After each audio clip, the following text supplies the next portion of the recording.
I am so excited for this video because today I am going to be showing you a live campaign where we are spending about $50,000 over the course of 2 weeks. Now, this is a Meta Special Ad Category campaign, and you are going to look inside the account with me and see what our current results are, what the metrics are that I use to track these results, what my overall campaign structure is, and then just the overall strategy that I'm implementing for this ad account. I could not be more excited to show you what's going on inside, so let's dive in. In case we haven't met yet, my name is Shauna and I'm the founder of Social Waves Media. I have been specializing in lead generation since 2016, and in 2022 is when I started working closely with insurance agents and other licensed professionals. Now, I am on a mission to free you from ever having to depend on the overhead of an expensive marketing agency, especially one that if you part ways that you don't actually own your assets, and two, to break free from overpriced lead vendors,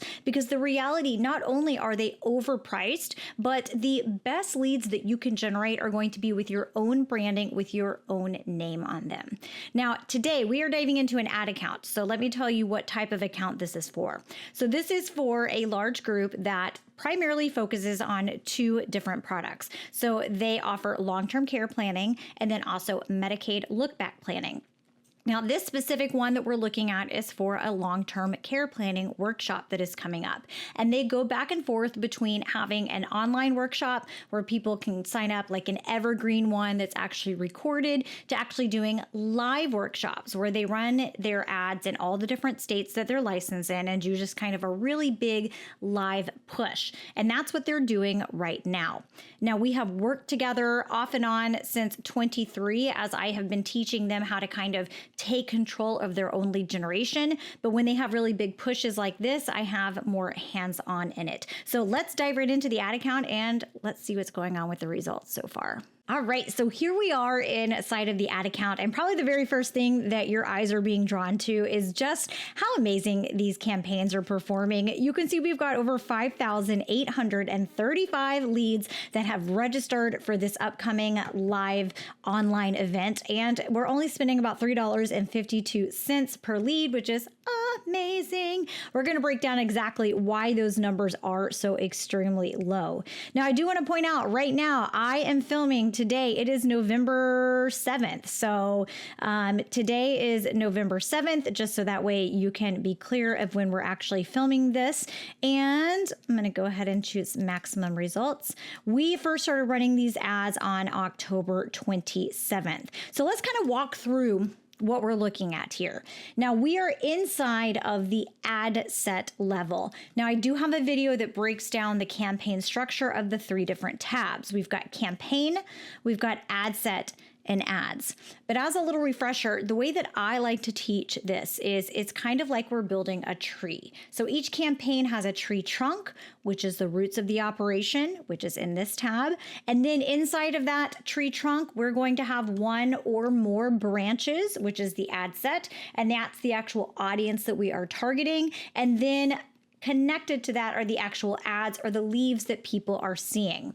Now, when you're running ads in a special ad category, there are some limitations on what you're able to target and not, but you are still able to add in some interest, and you are also able to retarget your warm audience. So let's talk about what that looks like. So this guy right here, A1 Cold CR, that stands for it's a completed registration audience that we're running ads to. So this right here by cold audiences, I mean, these are people that have never interacted with this business before, as far as we know. So these are new, cold, fresh eyes that have not been on this business. The A2, where it says warm, that is our retargeting campaign.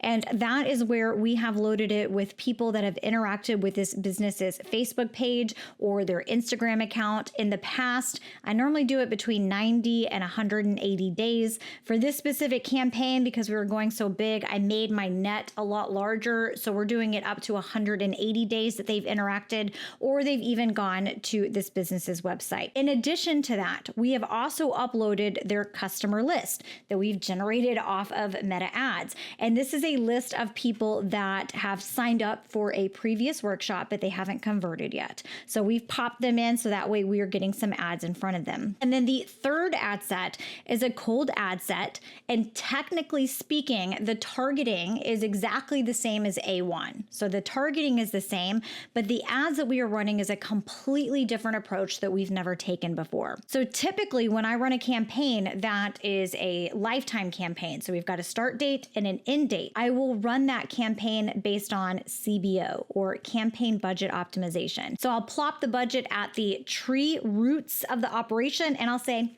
just give me the cheapest cost per lead. I don't care where they come from. I don't care which ad set it comes from. Just get me the cheapest cost per lead. But in this specific example, we wanted to have a little bit more control over this very, very different ad approach that we had because we didn't really know if it was going to convert as well as some tried and true tested campaigns that we had ran before. So that's why we decided to control the budget ourselves and to put it here. But as you can see, it's performing really well. And we're going to kind of break down why these cost per leads are different from each other. Now, as we kind of move through here, you're going to see that Meta has two recommendations for me.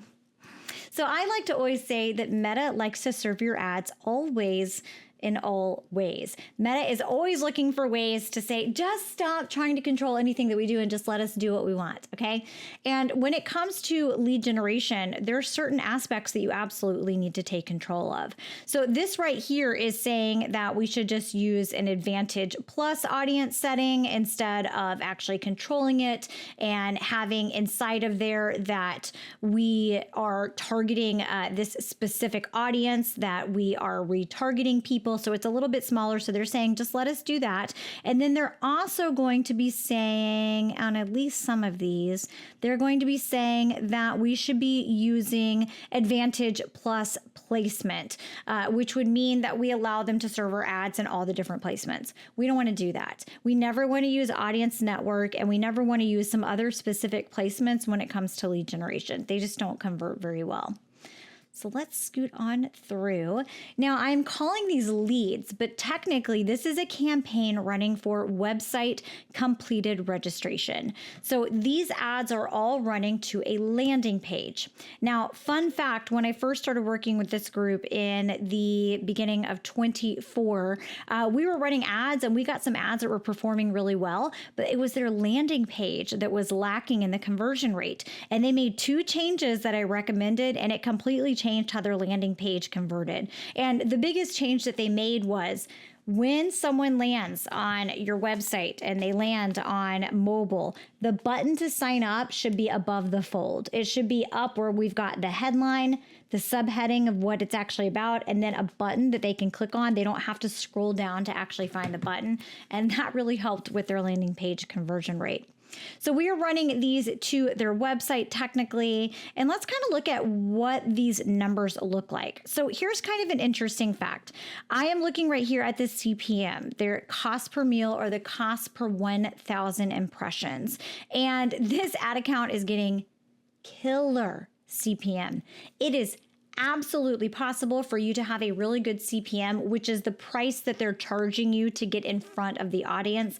It is still possible for you to have that even in the Meta Special Ad category. And one of the biggest ways for you to affect your CPM is for you to have ad creatives that look native to the platform. So when you are using a reel placement or a video placement, you don't have any text or logos or phone numbers or anything that would be in the way when the button pops up for the ad, whenever it shows up, for you to have anything that's overlaying like that. That's a big one.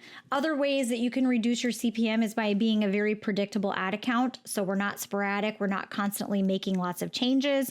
So it can be really reliable of what we're doing. And then also just a history of us running ad campaigns. But if you look here, this guy right here is much more expensive than this guy right here, yet the cost per lead for the warm retarget is much lower. Why is that? Well, I can see, and that's because the link click-through rate is so extremely high. Now, this is probably my favorite ad metric to really focus on, and that's the link click-through rate, because that tells me if our ad is getting people to click on the link and actually go over to the website.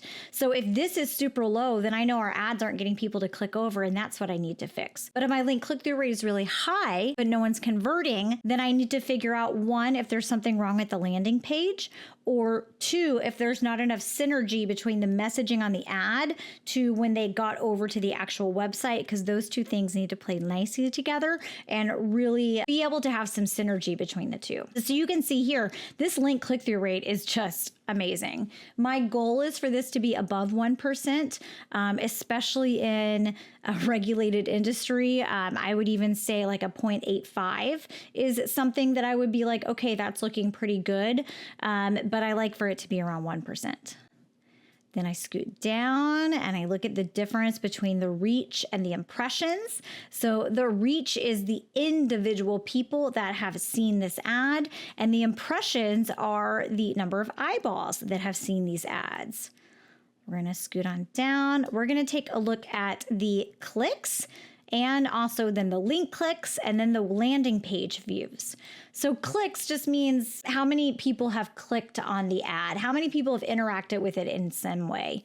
And the really cool thing is all of these people, so all 20,000 clicks that we've had on this ad right now, those individuals are now going to fall into our retargeting campaign, and they're going to get retargeted with an ad if they didn't convert.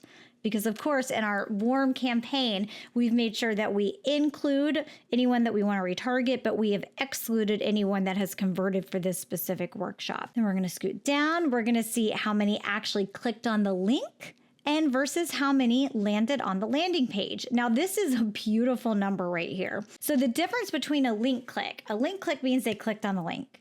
A landing page view means that they waited for the content to load and they actually were on the page enough to absorb some of the content. Like they at least waited for the top part to load.